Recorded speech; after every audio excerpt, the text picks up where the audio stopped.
Dear children, now we are going to discuss coordination chemistry. In the coordination chemistry, that is one of the theories of coordination compound. Already we have discussed one of the theory, that is Alfred Werner coordination theory. There are some drawbacks, limitations are there. அதுக்கப்புறம் வந்தது தான் பார்த்திங்கன்னா இந்த VB theory. VB theory, it is mainly which is based on the valence bond. So valence orbital, valence electrons in the metal atom as well as ligand. இந்த ligandோட ஆர்பிட்டாலும் மெட்டலோட ஆர்பிட்டால்ஸும் overlap ஆகுது. அப்போது covalent bond வந்து form ஆகுது. So அந்த bonds வந்து எப்படி உருவாகுது, அதுக்கப்புறம் அதனுடைய மேக்னெட்டிக் ப்ராப்பர்ட்டி என்ன, கலர் ஆஃப் காம்ப்ளெக்ஸ், இது எல்லாம் வந்து இந்த தியரி வந்து எக்ஸ்பிளைன் பண்ணுது. அது பார்க்கணும். ஃபஸ்ட்டு வந்து என்ன அப்படின்னா, ligand metal atom metal bond, ligand metal bond, அதை நம்ம how can you mention the ligand metal bond? சி மெட்டல் லிகாண்டு, இதை தான் நம்ம கோஆர்டினேட் கோவலண்ட் பாண்ட் சொல்கிறோம். இப்போ மெட்டல், இந்த மெட்டல் என்ன பண்ணுது, லிகாண்டோட கோஆர்டினேஷனை வந்து ஃபார்ம் பண்ணுது. அப்போ என்னென்னா இது எலக்ட்ரானை மெட்டலுக்கு கொடுக்குன்னு அர்த்தம். சரிங்களா? இப்போ லிகாண்ட் அப்படின்னால என்ன, டு பைண்ட் அப்படின்னு சொல்கிறோம். நம்ம எப்படி பைண்ட் ஆகும், இந்த கோஆர்டினேஷன் காம்ப்ளெக்ஸ் சொல்லும்போது டோனார் அக்செப்டார் அப்படின்னு சொல்கிறோம். மெட்டல் ஆட்டம் வந்து அக்செப்டார், லிகாண்ட் வந்து டோனார். ஏன்னா மெட்டல் வந்து எலக்ட்ரான் டெஃபிஷியண்ட்டாக இருக்கும், வேக்கண்ட் டி ஆர்பிட்டால்ஸ் இருக்குது. மோஸ்ட்லி இந்த காம்ப்ளெக்ஸ் மெட்டல் அயன் வந்து டி ஆர்பிட்டலாக இருக்கும், டி பிளாக் எலமெண்ட்ஸாக இருக்கும் அப்படின்னு நம்ம சொல்கிறோம். சரிங்களா? ரைட். அப்போது இந்த கோஆர்டினேஷன் காம்ப்ளெக்ஸு இது வந்து எப்படி இருக்கும்னா கோவலண்ட் நேச்சராக இருக்கும். It is formed by sharing electron provided by the ligands. அப்போ எதுக்கு லிகாண்ட் எலக்ட்ரானை கொடுக்குது அப்படின்னா, லிகான்ஸ் வந்து எலக்ட்ரானை ப்ரொவைட் பண்ணுது. அப்போ between the central metal atom அந்த லிகாண்ட், அதை தான் நம்ம மென்ஷன் பண்ணியிருக்கோம். இந்த ஏரோ மார்க் மீனிங் என்ன அப்படின்னா, லிகான்கிட்டேருந்து எலக்ட்ரான் எதுக்கு போகுது, மெட்டலுக்கு போகுதுன்னு அர்த்தம். சரியா? அடுத்தது the second point, each ligand should have at least one filled orbital containing a lone pair of electron. At least ஒரு ஆர்பிட்டாலாவது என்ன இருக்கணும், ஃபில்டு ஆர்பிட்டால் இருக்கணும், கண்டெய்னிங் லோன் பேர் எலக்ட்ரான், தனித்த ஜோடி எலக்ட்ரான். அதாவது இட் டஸ் நாட் இன்வால்வ் இந்த எனி அதர் கெமிக்கல் பாண்டிங் பேராக இல்லாமல் லோன் பேராக இருக்கணும். அப்போ தான் என்ன பண்ண முடியும், it can able to donate the electron to the central metal atom அப்படின்னு சொல்கிறாங்க. அது in order to accommodate the electron pair donated by ligand, இல்லையா? In order to accommodate the electron pair donated by electron. அப்போ அந்த லிகான் கொடுக்கக்கூடிய electron பேரை என்ன பண்ணணும், அகாமடேட் பண்ணோம்னா மெட்டல் ஆட்டம் எப்படி இருக்கணும், complex provide required number of vacant orbital. 2 lone pair எலக்ட்ரானை கொடுக்குதுன்னா அப்போ 2 vacant d orbital, vacant orbital எதுக்கு இருக்கணும், மெட்டல் அயானுக்கு இருக்கணும். அப்படி இருந்தால் தான் it makes an covalent bond. Otherwise it is difficult, it does not form any other bonding அப்படின்னு சொல்கிறாங்க. அப்போது அடுத்த பாயிண்ட் என்ன சொல்லுது, vacant d orbital of central atom undergo hybridization. எப்படி சார்னா hybrid, first of all we should know what is mean by hybridization. ஹைப்ரிடைசேஷன்றது என்னென்னா intermixing or overlapping of 2 atomic orbitals. அதாவது லிகாண்டோடைய ஆர்பிட்டாலும் மெட்டலோட ஆர்பிட்டாலும் நான் மெர்ஜ் ஆகும், அதுக்கு பேர் தான் ஹைப்ரிடைசேஷன், இனக்கலப்பு. அப்போ தான் நமக்கு என்ன கிடைக்குது, ஒரு விதமான வடிவம், ஜாமெட்ரி கிடைக்குது. Atomic orbital of comparable energy or equal energy to form number of new orbitals called hybridised orbital with same energy, degenerate லெவலாக இருக்கும் அப்படின்னு சொல்கிறோம். அந்த 2 அட்டாமிக் ஆர்பிட்டால் சேர்ந்து ஹைப்ரிடைஸ்ட் ஆர்பிட்டால் உருவாகுது, அதுக்கு பேர் நியூ ஆர்பிட்டால், ஹைப்ரிடைஸ்ட் ஆர்பிட்டால்னு சொல்கிறோம், புதுசாக. அப்போ அதோட பண்பு டோட்டலாக மாறும் அப்படின்னு நம்ம சொல்கிறோம். The vacant hybridized orbital of central metal ion linearly overlap with the filled orbital of ligand to form coordination complex. Coordination என்னது, coordinate covalent sigma bond. அதாவது லீனியர் ஆக்சியல் ஓவர்லாப் இருந்தாலே அது வந்து என்ன அப்படின்னு பார்த்தீங்கன்னா sigma bond. Side wise or lateral overlap இப்படி இருக்குன்னு வச்சுக்கலாம், அது வந்து நம்ம என்னன்னு சொல்லுவோம், பை பாண்ட் அப்படின்னு நம்ம சொல்லுவோம். இது தெரியும், நம்ம already you have to studied in the previous year. பாருங்கள், இப்படி இருக்குன்னு வச்சுக்கோங்க, இப்படி ஓவர்லேப் ஆகுது அப்படின்னா இதான் வந்து சிக்மா பாண்டு. இப்போ சப்போஸ் இப்படி ஓவர்லேப் ஆனால் அது வந்து pi bond. linear or axial overlap is called sigma bond. Sidewise or lateral overlap வந்து pi bond அப்படின்னு சொல்கிறோம். ரைட், இங்கே ஒரு சில hybridization with geometries are given in the textbook. இது வந்து 1 மார்க்கில் கேட்பாங்க. you have to note down that. 7th one, octahedral complex. இந்த octahedral complex d orbital are involved in the hybridization. Definitely d orbital. Then they are called inner orbital complexes or low spin. அதாவது inner d orbital வந்தால் அது low spin, outer d orbital வரும்போது அதை வந்து நம்ம high spin complexes அப்படின்னு சொல்கிறோம். Hair n அந்த n-1 d orbital சொன்னீங்களா, அது நமக்கு தெரியும், ஆல்ரெடி யூ ஹவ் ஸ்டடிட். என்னன்றது பிரின்சிபல் குவாண்டம் நம்பர், அதாவது என்னன்றது மெயின் எனர்ஜி லெவலை குறிக்கும். The complexes containing central metal atom with unpaired electron. If there is unpaired electron, central metal atom contain unpaired electron, that is paramagnetic. If suppose if it is paired electron, அது வந்து diamagnetic. Unpaired இருந்தால் அந்த complex paramagnetic இருக்கும்.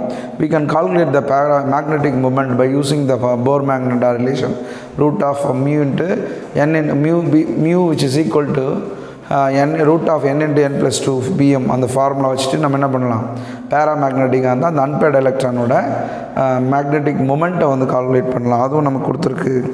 சரிங்களா? Right, அடுத்தது வந்து என்ன அப்படின்னா லிகான் சச்சஸ் காங்கோ கார்பனைல் சயனைடு அமோனியா ப்ரெசன்ட் இந்த complex causing pair of electron present central metal atom. இதை வந்து நம்ம ஸ்ட்ராங் ஃபீல்ட் லிகான்ஸ் அப்படின்னு சொல்கிறோம். அதாவது அன்பேர்ட் எலக்ட்ரான் இருந்தால் கூட இந்த மாதிரி லிகாண்ட் அதோட கோஆர்டினேட் ஆனால் it tend to pair of the unpaired electron. அப்போ பேராமேக்னெட்டிக்கை டயாமேக்னெட்டிக்காக மாற்றிடும். அந்த மாதிரி ஒரு பண்பு இந்த மாதிரி லிகாண்டுக்கு உண்டு அப்படின்னு சொல்கிறோம். அடுத்தது greater the overlapping between the ligand orbital and hybridised metal orbital greater the bond strength. அதுவும் நமக்கு தெரியும். நல்ல ஒன்றா லீனியர் இருக்கும்போதுன்னா ஆகும், அது பாண்ட் ஸ்ட்ரென்த் வந்து அதிகமாகும் அப்படின்னு சொல்கிறோம். அதாவது postulates of illustrate of VB theory ஒரு there are 2 examples given in the textbook. It's a very easier. If you have any doubt, you may ask. Okay, right, there are 4 illustrations how to form the complexes, and then limitations of VB theory. It does not explain color of the complex. அப்பயும் இதில் ஒரு குறைபாடு வருது. என்னென்னா colour of the complex இதால் என்ன பண்ண முடியல, எக்ஸ்பிளைன் பண்ண முடியல. And then consider only the spin only magnetic moment and does not consider the orbital components of magnetic moment. Spin one value தான் வச்சுருக்கோம், மேக்னெட்டிக் மூமெண்ட் எதுவும் சொல்லலை. அடுத்து it does not provide the quantitative explanation as to why certain complexes are inner orbital complexes and other are outer orbital. அதாவது inner orbital complexes outer orbital காம்ப்ளெக்ஸ்க்கான evidence கிடையாது. For example ferrocyanide வந்து diamagnetic low spin, வேறு Fe4 வந்து paramagnetic high spin. என்ன reason அப்படின்னு தெரியணும். சரிங்களா? ரைட், இதை வந்து எக்ஸ்பிளைன் பண்ணுறது தான் வந்து பார்த்திங்கன்னா எதிரானா கிறிஸ்டல் ஃபீல்ட் தியரி, படிகப்புல கொள்கை அப்படின்னு சொல்கிறாங்க. Crystal field theory. இந்த கிறிஸ்டல் ஃபீல்ட் தியரி என்ன சொல்லுது அப்படின்றத பார்க்கலாம்.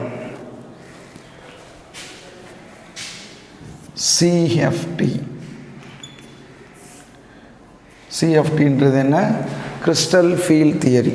Crystal field theory. So valence bond theory as an illustrate visualize the bonding in complexes. However, it has two limitations as mentioned above. Crystal field theory to explain some of the properties of color, magnetic behavior, and this was originally used in the explain nature of bonding in an ionic crystal. பார்க்கலாம் நம்ம. ஒன்று crystal field theory என்ன சொல்லுதானா assumes that bond between the ligand and central metal atoms purely ionic அப்படின்னு சொல்கிறோம். Bond is formed due to the electrostatic. ஏன்னா ionic அப்படின்னாலே electrostatic force of attractions were employed, isn't it? Right, between the electron rich ligand and the electron deficient metal. Electron ரிச்னாலே என்னது, அங்கே electron அடர்த்தி அதிகம், அப்போ அதுதான் டொனேட் பண்ணும். எலக்ட்ரான் டெஃபிஷியன்ட்னா அந்த டொனேட் பண்ண எலக்ட்ரானை வாங்கக்கூடியது. இங்கே டொனேட் பண்ணக்கூடியது வாட் இஸ் லிகாண்டு, அக்செப்ட் பண்ணக்கூடியது மெட்டல். அதனால தான் நம்ம என்னென்னு சொல்கிறோம், டோனார் அக்செப்டார் அப்படின்னு சொல்கிறோம். ஏன்னா இந்த coordination compounds central metal atom or ion and the ligand is considered as the point charges in case of charged metal ion or ligand, or electric dipole in case of neutral metal or ligands. அது டைபோலாக இருக்கும், இது வந்து சார்ஜாக இருக்குன்னு சொல்கிறோம். According to crystal theory இது complex formation எப்படி சொல்கிறோம்னா, ஸ்டெப் 1 ஃபஸ்ட்டு என்ன பண்ணுதுன்னா, அதுக்கு all the 5 d orbital central atom degenerate, அதாவது டி ஆர்பிட்டால் தான் மெயினாக இன்வால்வ் ஆகுது சொல்கிறோம். 5 இருக்குது d orbital, dxy dxz dyz dx square and then dy square. இங்கே பார்த்தீங்கன்னா தெரியும் 5 டீஜெனரேட் லெவல் இப்படி நம்ம கன்சிடர் பண்ணுவோம். 1 2 3 4 5 இதை நம்ம வந்து மேக்னெட்டிக் ஃபீல்டை வந்து நம்ம அப்ளை பண்ணுறோன்னு வச்சுக்கோங்களேன். மேக்னெட்டிக் ஃபீல்டு அதை தான் சொல்கிறான். ஸ்பெரிக்கல் நெகட்டிவ் இதுவும் செகண்ட் ஸ்டெப் என்ன ஆகுதுன்னா, இதெல்லாம் வந்து சேம் எனர்ஜி லெவலில் இருக்கும். டீஜெனரேட் அப்படின்னா same energy level dxy dxz dyz dx square y square dz square dz square. அப்போது நம்ம மேக்னெட்டிக் ஃபீல்டை அப்ளை பண்ணும்போது என்ன ஆகும்னா, the degeneracy will be removed. அப்போ என்ன சார் நடக்கும் அப்படின்னு பார்த்தீங்கன்னா, lower energy, no magnetic field, options of magnetic field, degeneracy will be retain. Degeneracy அப்படியே இருக்கும். ப்ரெசன்ஸ் ஆஃப் மேக்னெட்டிக் ஃபீல்டு என்ன ஆகிடும்னா இப்படி மாறிடும். இது வந்து EG, இது T2G. அதாவது it will be split up into 2 energy level. ஒன்று லோவர் எனர்ஜிக்கு வந்துடும், இன்னொரு செட்ஸ் ஆஃப் ஆர்பிட்டால் ஹையர் எனர்ஜிக்கு போயிடும். இந்த 3 sets of orbital lower energy, இந்த 2 செட்ஸ் ஆஃப் ஆர்பிட்டால் வந்து ஹையர் எனர்ஜி போயிடும். இது வந்து dxy dxz and then dyz. இங்கே வந்து dx square minus y square dz square இப்படி போடும். இதை வந்து இப்போ இது எனர்ஜி லெவல் ஸ்ப்ளிட்டிங் வந்து இப்போ இதுதான் வந்து டியூ டு கலருக்கு எல்லாம் நம்ம சொல்லுவோம். Ligand are approaching the metal atom in the actual bond direction. இதை வந்து நம்ம இங்கே அடுத்தது என்ன அப்படின்னா, தேர்ட் ஸ்டெப்பில் நமக்கு அந்த கிறிஸ்டல் ஃபீல்ட் ஸ்ப்ளிட்டிங் இன் ஆக்டாஹெட்ரல் காம்ப்ளெக்ஸஸ் டீஜெனரேட் எப்படி ஸ்ப்ளிட் அப் ஆகுது அப்படின்றத நம்ம மெயினாக நம்ம பார்க்கணும். இது வந்து பார்த்திங்கன்னா இது வந்து ஆக்டாஹெட்ரல் காம்ப்ளெக்ஸஸ்க்கு, இதே மாதிரி தான் டெட்ராஹெட்ரல் காம்ப்ளெக்ஸுக்கு ஒன்று கொடுத்துருக்கு. நீங்கள் பார்த்தா உங்களுக்கு புரியும், சரிங்களா? இப்போ அடுத்தது என்ன அப்படின்னு பார்க்கும்போது, இந்த ஆக்டாஹெட்ரல் காம்ப்ளெக்ஸு டெட்ராஹெட்ரல் லிகாண்டில் வந்து அந்த எக்ஸ்பிரஷன்ஸ் வந்து நம்ம எப்படி பண்ணுறோம், அந்த எனர்ஜி நம்ம எப்படி கால்குலேட் பண்ணுறோம் அப்படின்னு பார்த்தீங்கன்னா, அதாவது சேஞ்ச் இன் டிரான்சாக்ஷன் வந்து 4 இல்லைங்களா 4/9 டெல்டா நாட் இந்த ரிலேஷன் யூஸ் பண்ணுறோம் எனர்ஜி டிஃப்ரென்ஸு.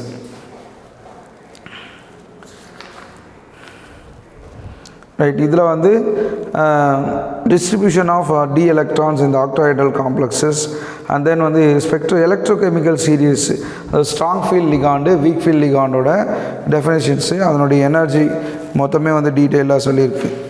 சரி, அடுத்தது வந்து காம்ப்ளெக்ஸ் FeCN6 எப்படி ஃபார்ம் ஆகுது, ஹை ஸ்பின் காம்ப்ளெக்ஸ்க்கும் லோ ஸ்பின் காம்ப்ளெக்ஸ்க்கும் உள்ள எனர்ஜி டிஃப்ரென்ஸு, சரியா? And then colour of the crystal, color of the complex and crystal field splitting energy, that is we are going to discuss in the next class. Okay, thank you.